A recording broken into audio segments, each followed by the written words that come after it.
কোনে কাক মাৰি থাকে একো ধৰিব নোৱাৰে। তিনি গগৈকো ধৰিব নোৱাৰি কোনে কাক কি কৰিব খুজি আছে, কাকে ক'ত লেং মাৰিব, সিহঁতৰ ভিতৰতো কি চলি আছে বুজা বৰ টান। কোনে কাক মাৰি থাকে একো ধৰিব নোৱাৰে। আৰু 2026লৈকে কংগ্ৰেছত কোনো হিন্দু ব্যক্তি নাথাকে। আমি বহিমগৈ ৰাজীৱ ভৱনত, চব বিজেপিৰ ব্ৰাঞ্চ এটা খুলি দিম তাতে। আৰু আজিৰ দিনটোত 3গৰাকীকৈ অসম প্ৰদেশ কংগ্ৰেছ সমিতিৰ বিষয়ববীয়াই ভাৰতীয় জনতা পাৰ্টিত যোগদান কৰে। অহাকালিও বিভিন্নজনে ভাৰতীয় জনতা পাৰ্টিত যোগদান কৰিব। সমান্তৰালভাৱে অহাকালি আবেলি মই মাজুলীলৈ যাম আৰু মোৰো প্ৰচাৰ কাৰ্যসূচী 1 তাৰিখৰ পৰা মাজুলীৰ পৰাই শুভাৰম্ভ হ'ব এটা চাইকেল প্ৰচেছনৰ জৰিয়তে। মইতো মোৰ কথা আপোনালোকে বিশ্বাস কৰিবই লাগিব, কংগ্ৰেছত কোনো নাথাকে আৰু 2026লৈকে কংগ্ৰেছত কোনো হিন্দু ব্যক্তি নাথাকে। 2-এজন আৰু কোনো বুলি ক'লে 2-এজন এৰিব লাগিব। আৰু 2032লৈকে প্ৰায়বিলাক মুছলমান ব্যক্তিও নাথাকিব। আমি যি ধৰণে আগুৱাই গৈছোঁ, আমি বহিমগৈ ৰাজীৱ ভৱনত, চব বিজেপিৰ ব্ৰাঞ্চ এটা খুলি দিম তাতে। মহানগৰ জিলা ভাৰতীয় জনতা পাৰ্টিতে কিবা এটা কৰি দিম। আৰু কালি কিছু মই নামকেইটা ভৱেশ কলিতাৰ পৰা ল'ব, কিন্তু যোগদানটো কৰিব। কালিও বহুত কেইজনে যোগদান কৰিব, কিন্তু এইখিনিতো ৰাজ্যিক পৰ্যায়ত যোগদান কৰি আছে। সমগ্ৰ ৰাজ্যখনত বুথ পৰ্যায়ৰ বহুত কংগ্ৰেছ দলৰ কাৰ্যকৰ্তাই এইকেইদিন বিজেপি দলত যোগদান কৰি আছে, যিটো ধৰক ৰাজ্যিক পৰ্যায়ত মিডিয়াত তাৰ বিষয়ে খবৰ পোৱা নাযায়, কিন্তু গ্ৰাছৰুটত বহুত ব্যক্তিয়ে বিজেপি দলত যোগদান কৰি আছে। BPF দলৰ পৰাও কিছু ব্যক্তিয়ে যোগদান কৰিব, কিন্তু মই নামখিনি নাজানো। আপোনালোকে এবাৰ ভৱেশ কলিতা ডাঙৰীয়াক সুধি লওক। কাইলৈ যোগদান এটা আছে, মইতো থাকিব নোৱাৰিম, কিন্তু কালিও এটা যোগদান আছে, কাৰণ কালি মই মাজুলীত যাম, ৰাতি মই মাজুলীত থাকিম। আৰু 1 তাৰিখে মোৰ তাতে চাইকেল প্ৰচেছন আছে। কোকৰাঝাৰত বিজেপি দলে UPPLক সমৰ্থন কৰিব। য'ত আছে মই সেইটোৱে দেখিম, আৰু যদি ক'ৰবাত আছে মোক দেখালে মই চাব পাৰোঁ। মই য'ত দেখা পাইছোঁ সেইটো কথা মই কৈছোঁ, আৰু য'ত দেখা পোৱা নাই সেইটো মই নিজে বনাই কেনেকৈ ক'ম। আমাৰ আই মাতৃসকলক যিমানটো এটা শৰীৰে টানে সিমানেই বাচ্চা হ'ব লাগে, তাতকৈতো বেছি বাচ্চা হ'ব নালাগে। এইটোতো মই ভাল কথা কৈ আছোঁ, ইয়াত মোক প্ৰত্যাখ্য কৰিব কিয় লাগে? তেওঁলোকৰ সমাজখনক সংস্কাৰ কৰাৰ বাবে মই চেষ্টা কৰিছোঁ। তাততো মুছলমান সমাজৰ যুৱ সমাজে মোক বহুত সমৰ্থন দি আছে, ফেচবুকতে আপোনালোকে দেখিব। মোৰ কথাকেইটাকতো সকলোৱে স্বাগতম জনাইছে, কোনেওতো বিৰোধিতা কৰা নাই। শ্বেৰমান আলীয়ে অকলে কিয় বিৰোধিতা কৰে?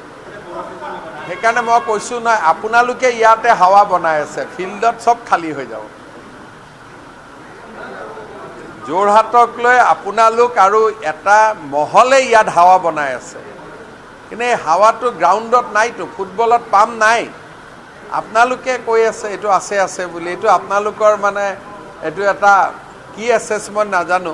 এই 2জন ব্যক্তিয়েতো সোঁহাত বাওঁহাত আছিলে, যদি জিকা পৰ্যায়ত থাকিলেহেঁতেন 2জনে এৰি আহিলেহেঁতেন। আজি মই জিকিম, মোৰ ডাইনা আৰু বায়া একেটা ঘৰতে আছিলে ইমান দিন, তেওঁ দলটো এৰি আহিব নেকি? তাৰমানে দেখি বুজি পাইছে যে ইয়াত জিকাৰ কোনো সম্ভাৱনা নাই।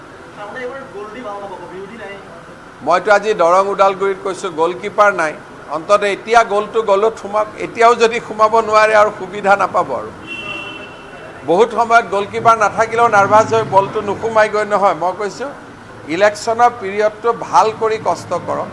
কেতিয়াবা গ'লকিপাৰ নাই বুলি মানুহৰ ওচৰত নগ'লে বিপদ হ'ব। গণতন্ত্ৰত ৰাইজেই ৰজা, গতিকে কেতিয়াবা আমাৰ মনতো বহুত অভিমান হৈ যায়, কোনোতো নাই কি কৰিব লাগে। সেইটো নহয়, লাও পাতৰ তলত। ৰাজনৈতিক দল সদায় ৰাইজৰ তলত।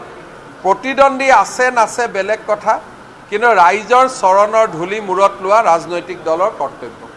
তপন গগৈয়ে কৈছে মই জিকিলোঁ, এতিয়া আপোনালোকে কাক বিশ্বাস কৰিব এইটো আপোনালোকৰ প্ৰশ্ন, মইতো কাকো নকওঁ। আল্টিমেটলিটো EVM কৰিব, গতিকে যোনেই জিকিম বুলি কয় তাকেই মোৰ শুভেচ্ছা।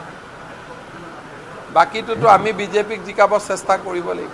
তিনি গগৈকো ধৰিব নোৱাৰি কোনে কাক কি কৰিব খুজি আছে, কাকে ক'ত লেং মাৰিব, সিহঁতৰ ভিতৰতো কি চলি আছে বুজা বৰ টান। কোনে কাক মাৰি থাকে একো ধৰিব নোৱাৰে। গতিকে সময়ে প্ৰমাণ কৰিব কোনে লিড দিয়ে কোনে লিড নিদিয়ে।